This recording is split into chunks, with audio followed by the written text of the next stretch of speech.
Mama mən uşaqlarla düşürəm kafeye, açar da koymuşam stolun üstüne. Yemeği de koydum xaldenqetdə, getdim mən. Ay bala hara getsən? Kafeye düşürəm uşaqlarla.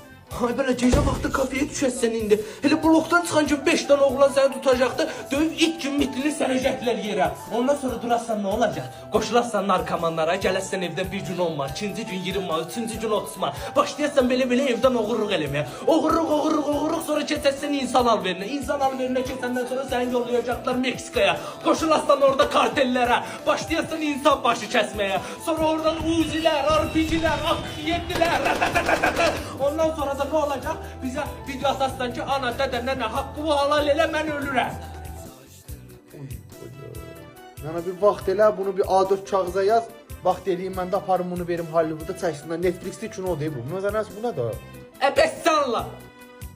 Belə baxanda ki məndən demək, mənim nəyimə gərək? Mən gedirəm oturum xoş gedəmə baxmağa. Nə oldu ki?